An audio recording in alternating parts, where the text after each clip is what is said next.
We are 48 hours into NBA free agency, right? And we've already seen the Denver Nuggets make 4 massive moves. Now, the first one was a few hours before the start of free agency officially, and that was the trade that sent Cam Johnson to the Nuggets in exchange for Michael Porter Jr. and a 2032 unprotected first-round pick, right?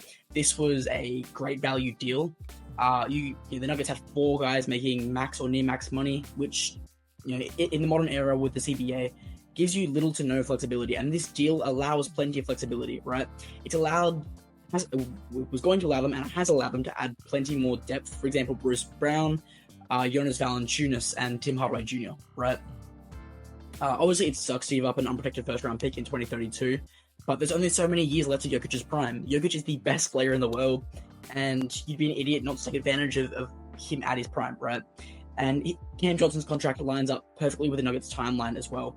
Now, in terms of Cam Johnson's fit with the team, I really, really like it. He's a more reliable and more consistent player than Michael Porter Jr.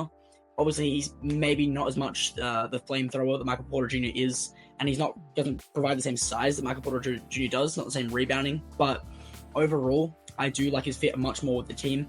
He does a lot more for you off the dribble and attacks a lot off of closeouts, which the Nuggets are going to need with so far no legitimate backup point guard to the team. They're going to have guys like Bruce Brown and Jalen Pickett running backup point guard or primary initiator when Jokic and Murray are off the floor.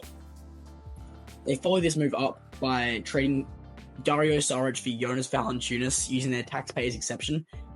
The Cam Johnson deal gave them the additional flexibility to make this trade.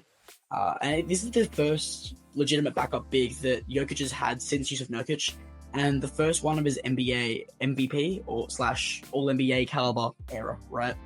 We had DeAndre Jordan getting playoff minutes in 2025, and that's a major issue. And this is probably the center depth has been the biggest issue for the Nuggets over the past few years, right?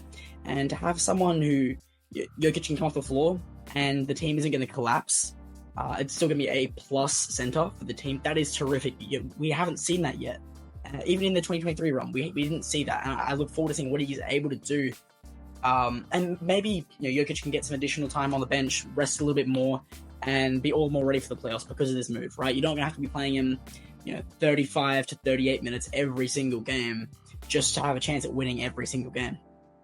I'm looking forward to seeing what Jonas Valanciunas can do with Jalen Pickett, right? Obviously, as I said before, the Nuggets have no clear backup point guard. Bruce Brown is the obvious option, but I don't believe he's much of a point guard. I think he's more of an off-ball shooting guard. And he does provide some playmaking, but I don't love him as your primary initiator, right? But if they don't solve that issue, as I said, the playmaking duties will be shared between Jalen Pickett and Bruce Brown. And I'm really looking forward to seeing what Jalen Pickett and Jonas Valanciunas can do in the pick and roll, right? Jalen Pickett, sure, on low volume, shot 57% on pick and roll threes last season, and the potential two-man game between the two players could be elite, right? I'm not saying it's going to be Jamal Murray and Jokic elite, but it's going to give them something when those two guys aren't on the floor, and the Nuggets have missed that for as long as I can remember. Hopefully this doesn't cut Daron Holmes out of the rotation, and because Daron Holmes' value doesn't come from his ability to play the 4, it's his ability to play the 5 and provide versatility at the 5, right?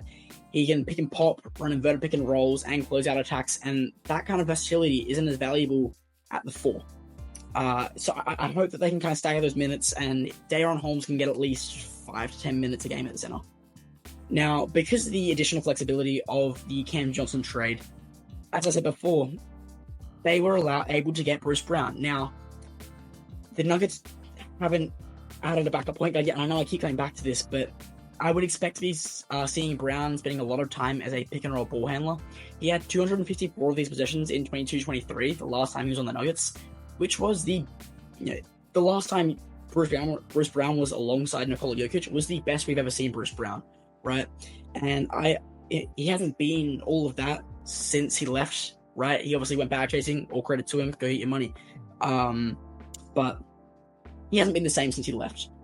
And clearly, that isn't a coincidence. Jokic was able to get the best out of Bruce Brown. And so if you can get something remotely close to what we saw from Bruce Brown in 22-23, then that is exceptional value on a veteran's minimum. Now, they also signed Tim Hardaway Jr. on a veteran's minimum, which is exceptionally great value. he is a shooter, right? He made 63% of his open spot up threes last season on a high volume, and with a team that has Jokic, Jamal Murray, Cam Johnson, and Christian Brown in their starting lineup, those players' gravity alone, it's going to create plenty of open spot up opportunities for him, and I think that he's going to thrive in the system, right? I don't think he's going to be on this team again the season after this, because he's going to outplay this contract. He's going to get a bag playing alongside Jokic. Jokic is, if you're a shooter and you can go anywhere, I would choose to go alongside Jokic. Jokic is going to get the best out of you, and Jokic will get the best out of Tim Hardaway Jr., right? He's going to be a key contributor to this team if this team makes a playoff push. Now, looking forward to the rest of the offseason, as I've referenced plenty of times, the Nuggets still need to add some kind of bench creation and ball handling to get me really excited about this team coming out of the West. But these are great moves, right? This team has been kind of stuck in the middle and going along that whole sort of consistency. And that's obviously what won the championship, right? Staying consistent with one core and letting that team build chemistry over a period of time. But I think it became pretty clear that this team's core had run its course, and there had to be changes made.